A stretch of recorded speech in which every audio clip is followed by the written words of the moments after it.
Hey guys, welcome back to my channel. So today I'm going to be doing another Read This If video, and if you guys watched my first one, I think it was Read This If You Love Friends to Lovers, and this one is one that I feel like I could make a lot of videos or like multiple parts to if I wanted, but I'm going to try to get through all of these books fairly quickly because there's quite a few of them. But this is Read This If You are interested in psychology. And I'm one of those people, I didn't major in psychology or anything like that, but I love psychology, I love abnormal psychology, I love trying to understand why people do the things that they do and how the human mind works. I just think it's so fascinating, and it's just something that I've always been very, very interested in. I think it helps me understand humans better. There's just so much about psychology that fascinates me, and I tend to really like books that have that theme or really look into one area of psychology. So with each of these books, I'm going to kind of talk about what elements of psychology and what areas of psychology they kind of delve into, and it might help you decide if they're going to be right for you. So I'm going to do my physical books first because I have a huge pile here, and all the other ones are either audio or books that I read on my Kindle or something like that, or books that I got from the library, but these are the ones that I still own physically. And also, I'm sorry in advance if I've talked about some of these books a lot. Like, some of these books are some of my favorite books of all time, so I feel like I have talked about them a lot or frequently, but they fit this video. So the first book is My Lovely Wife in the Psych Ward. I've talked about this one multiple times, especially on my last channel, my old book channel, and this one is really good if you're interested in like bipolar 2 and psychosis and things like that. So this is about a man, this is a nonfiction, so it's about a man, Mark Luca, who wrote this book, and his wife started dealing with some psychosis, and she was diagnosed with bipolar 2, and it's kind of his journey as her caretaker and his experiences, you know, taking care of her and helping her through the process of her, you know, psychosis and her hospital stays and things like that. Super fascinating, and it's really interesting to see it through the eyes of the caretaker, and I really love this book. I think it's a great book, and it really shows some really interesting sides to bipolar 2. I think it's bipolar 2, I'm pretty sure. If you like memoirs, then this one is going to be right up your alley. So the next one is one that I recommend, but you need to do some research in an area before you read this, which is, I know, kind of annoying sometimes, but if you're like me and you love like random like rabbit holes and deep dives, then you won't have a problem with that. But it's The Pisces by Melissa Broden. So before you read this, I highly recommend looking into attachment styles. This is something that I think is very interesting, and attachment styles definitely kind of delve into how you act in relationships, whether it be relationships with your parents or your significant others or friends, things like that. So there's like fearful avoidant, there is anxious attachment, things like that. It's really not, I mean, it's deep if you really want to dive into it, but it's kind of just learning about all the different ones. I think there's probably like 4 or 5 different attachment styles.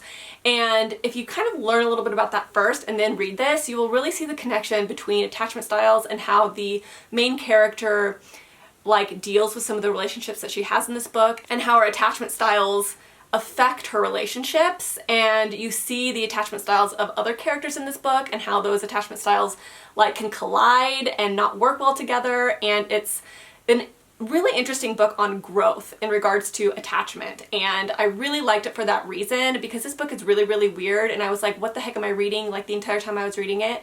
But because I had that one thing grounding it for me, I ended up giving this book 5 stars because I think it was such a creative way of diving into attachment styles and kind of exploring them in like a really unique way that was super well done. Next up is My Dark Vanessa. So the reason I picked this one over some of the other books about grooming is because I think that this one is really well done, because I think that it really shows a realistic take on what grooming can look like. So this book is about a high school girl that was groomed by her high school teacher to have a sexual relationship with him. And the interesting thing about this book is the characters are extremely realistic. They're not like caricatures of what you would think characters like this would look like. Like, the main character who is being groomed isn't like the most perfect innocent character. Like, she has some very interesting flaws and some things that she's dealing with and all of that kind of stuff that makes, I think, the grooming very realistic and interesting. And it's really interesting to dive deep into these characters and kind of study these characters and why they make the decisions that they make. So great book if you are into that kind of thing. So the next book is Because We Are Bad, OCD and a Girl Lost in Thought by Lily Bailey. I've talked about this book multiple times. This was in my memoirs that everyone needs to read video. And this book is obviously about obsessive compulsive disorder, and it's written by this girl who had severe obsessive compulsive disorder to where it literally took over her entire life. And as somebody that has been diagnosed with obsessive compulsive disorder, like, I know how stressful it can be on the mind, but I never had it to the degree that she had it, so I can't freaking imagine how hard it must have been. But this is fascinating. Like, if you've never known anyone with OCD, or OCD is something that you are interested in but you have never really been able to dive deep into it and you want to know more about it, this is a great book because I think it really does a good job at explaining and showing what it's actually like to experience OCD. So this one is really great, and it's also a really quick read. It reads very fast and it's not really dry. Like, I think that you're going to get a lot of entertainment out of this. It's kind of an interesting read, and you're going to get a lot of information about obsessive compulsive disorder if you read this. So I really like this, and if it's a subject that you're kind of interested in learning about, this is a great book to start with. The next book is a classic, and it is The Psychopath Test by Jon Ronson. This one was really interesting, and I think the thing that I liked the most about this is it treads on really neutral ground. So there's not really an agenda being pushed here. It's just more of like a journalistic type of thing where he really wants to explore the madness industry and kind of explore psychopathy and antisocial personality disorder and things like that. So if that's something that you're interested in, this book is a great place to start because it does kind of just go into the basics, but in like a very interesting way. I personally really liked this. This is a book that I could see myself maybe picking up again in the future, just as like a refresh, if that makes sense. But I think that this is just one of those classics when it comes to antisocial personality disorder, psychopathy, things like that. It's a very journalistic approach, which I appreciated. So this one is really good. I highly recommend it. I think I read this in like 2016 or 17, so it's been a while. So the next one is The Wisdom of the Enneagram. Now, I know that the Enneagram is very pseudoscience-y, totally admit it, but I personally find a lot of truth that comes out of it. I'm not saying the entire theory is 100% truthful. Like, there's definitely elements of the Enneagram that gets very woo-woo for my taste, and in that regard, I don't love it. But the thing that I really like actually about the Enneagram, if you kind of stay away from the woo-woo stuff, is that I think that there's a lot of truth to it in regards to psychology and trauma and how we view the world through core fears and motivations. And with this, you basically learn what your core fear is and what your core motivation is, and both of those things kind of, you know, mesh, obviously, because if you have a main fear, you're going to be motivated to act a certain way to avoid that fear. So it's kind of how you interact with the world based on your one core fear. So there's like the fear of conflict, the fear of security or not having security, the fear of not being loved, the fear of not having control, things like that. So each number is like a different fear. And then your motivation is how you act to avoid that fear. So you are a people pleaser, so there's no conflict ever. You always try to remain in control by controlling every situation. You are overly nice and caring and giving to people because you want them to love you, because you're afraid of not, you know, having love. You are a perfectionist because you are afraid of being immoral or unethical or not good. Things like that, if you know what I mean. So it's like your basic core drive as a human and how you personally engage with the world and why you engage in the world the way that you do. Now, in my opinion, everyone kind of has a core fear and a core motivation, but I think you can have multiple small ones that kind of also like cause you to act the way that you do, which is why sometimes the Enneagram frustrates me because I don't think anyone fits into one specific bubble only. So I think it's really interesting to look at other numbers as well, but I think this is a great book to understand yourself better, why you make the decisions that you make a lot of times, and how to grow out of that. So this is like the only kind of self-help book that I'm going to recommend, but I think the reason why this works so well for this video is it's based on your psychology and your trauma, the way that you were raised, and the way that your mind works based on your circumstances. So great book. Highly recommend it. The next book is Brain on Fire by Susanna Cahalan. Now, this book was very fascinating. This book deals with psychosis, and this is about a girl who just had a regular job. She was a journalist, I think, and then one day she just falls into this state of psychosis, and she has like no memory of it. She just one day like kind of loses her mind, and it's her story based on what the doctor said and what her parents said and the people that knew her said and her paperwork that she could find on what happened to her. And it's kind of her story and then the diagnosis that she got at the end of it, which is actually really fascinating. But this is a really, really interesting book if you're interested in things like psychosis and stuff, because this definitely deals with it, and it's just a really fascinating read. And I think this was actually made into a movie, so really, really good one. The next one is a book that I really thought was interesting because it deals with abnormal psychology, which I think is super interesting. Only thing about this book that I didn't like was it's a little dry because it's by Oliver Sacks, and Oliver Sacks is a psychologist. Like, he's a doctor in psychology, so he tends to write very medically and very dry, like a doctor would. Like, the entertainment value isn't quite there as much as maybe some authors, but it's still really fascinating if you like abnormal psychology. And it's The Man Who Mistook His Wife for a Hat. Now, that title, you're probably like, what? And that particular essay or story was about a man who couldn't identify anything. Like, he looked at his wife and he thought that she was his hat. So it's like he couldn't look at things and like identify what they were. And it's just about a whole bunch of different like weird, crazy psychological issues that Oliver Sacks had seen in his life. Patients who have lost their memories and with them the greater part of their pasts, who are no longer able to recognize people and common objects, who are stricken with violent tics and grimaces, or who involuntarily shout obscenities, which is obviously Tourette's.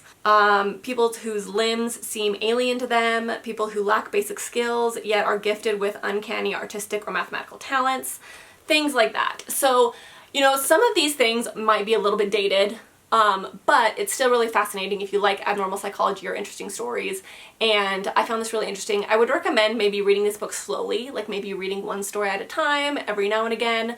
Otherwise it will get a little dry, but it is interesting if you like this kind of thing. Next up is Stolen by Lucy Christopher. This is a YA book, but I liked this book at the time when I did read it. I think I read this in like 2017, maybe 2016. But the interesting thing about this book is I think it really covers what Stockholm Syndrome looks like realistically, because I think Stockholm Syndrome is really difficult to do, and you see it a lot in like fantasy romances and stuff like that, but they're so like glamorized and like romanticized in those types of books, which is fine, whatever. But like this shows like a very realistic take on what Stockholm Syndrome would look like, and when you read this you can kind of like understand how it happens, which is really interesting because there was a point in this book that I remember thinking, oh, I get it. Like, I get how you can almost trick yourself into believing that you love your captor because it's a survival mechanism. You know what I mean? And you could see it happen in this book, which I thought was so interesting. And I didn't realize how much psychology is behind Stockholm Syndrome and how we use something like that to survive, basically. And I thought that was really, really interesting, and it's a really interesting book. Like, it's a little slow at times, but it was very, very, very interesting, and I think the reason why I liked it so much is because I do have an interest in psychology. So, great. So the next book I wanted to talk about was The Push by Ashley Audrain. This is one of my favorite books of all time. As you guys know, I love this book, and the reason I picked this book for this list is because this deals a lot with like postpartum depression, postpartum anxiety, generational trauma, nature versus nurture, antisocial personality disorder, like so many interesting topics. And there's a lot of thriller books, obviously, that deal with psychological illness, things like that. But I think that this one does it in a very realistic way and with really, really interesting characters, because the characters in this book, it's almost like a character study in this interesting way, but each character and each issue that they're dealing with kind of all connects and collides to make this perfect storm. And that's what made this book so interesting. And I think that the author covered all of these topics in a very interesting and unique way. And I've read a lot of books about children that have maybe antisocial personality disorder, but this one does it in a way that's just more interesting and well done, if that makes sense. I don't know how to explain it, but this is a must read. It was so good and it was so fascinating, and it still remains one of my favorite books to this day because I think that Ashley Audrain literally created a piece of art with this in regards to psychology and how it can work within families and parents and kids and all that kind of thing. It's so good. So the next one is I'm Glad My Mom Died by Jeanette McCurdy, and this one is interesting because It's a memoir, obviously, but this one kind of goes into narcissistic personality disorder, which her mom very obviously had, and enmeshment, codependency, infantilization, parentification, and things like that.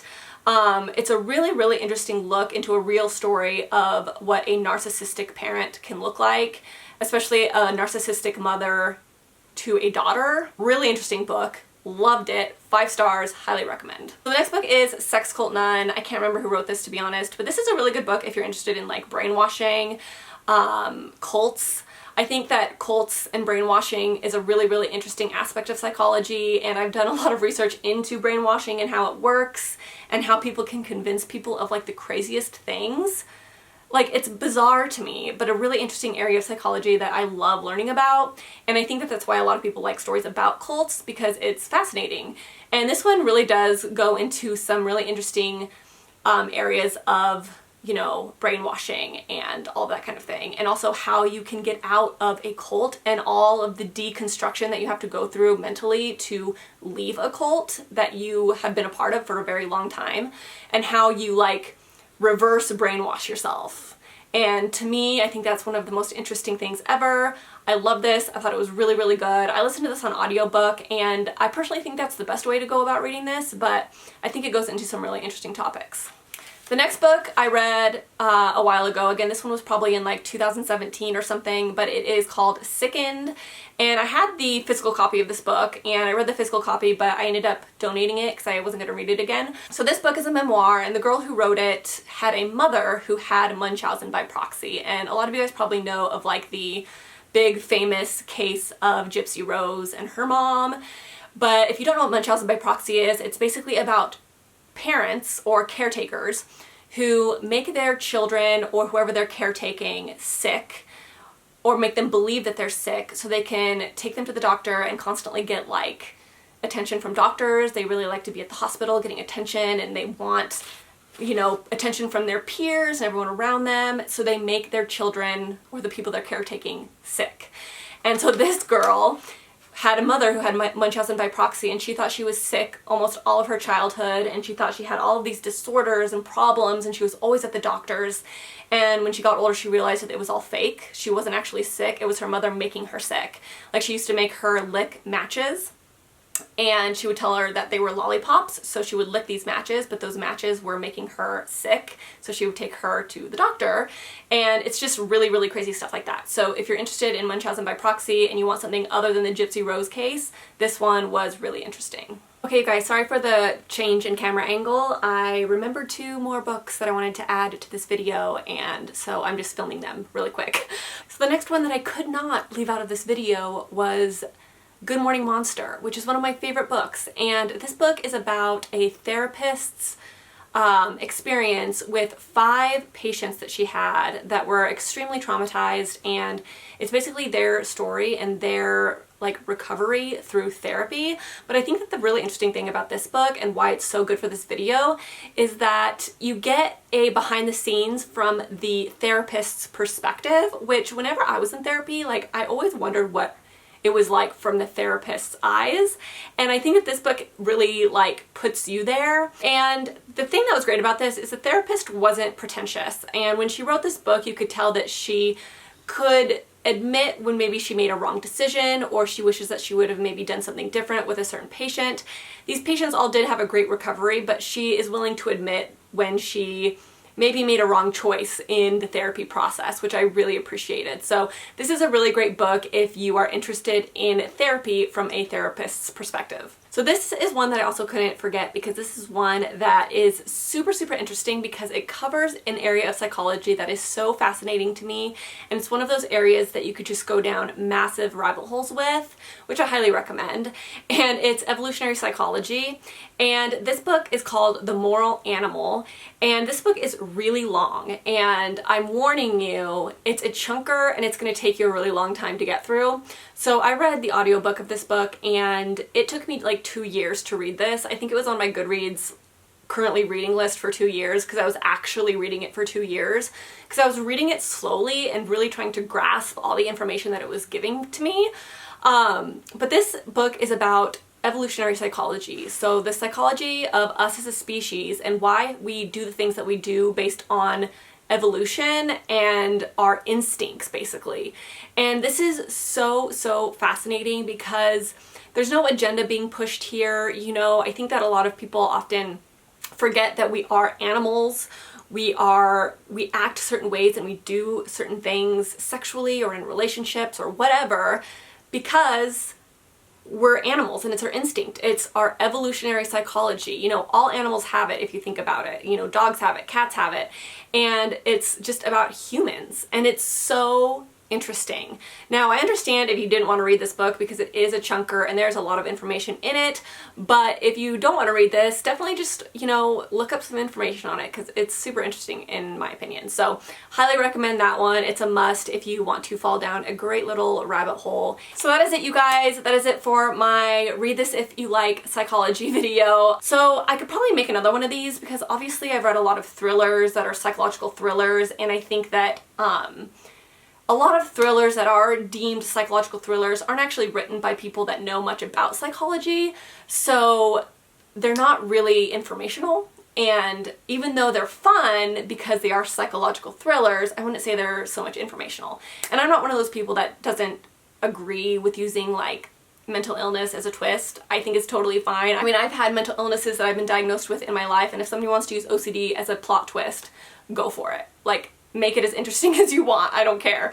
So if you guys would like to see maybe some of those in a video like this, let me know and I can do that for you guys. But yeah, I think that's it. So hopefully you guys liked this and thought it was interesting, and I will see you guys in my next video. And let me know in the comments below what you want to see for this series, if there's any topics or anything that you want me to cover. And I think that's it, guys. So I will see you in my next video. Bye.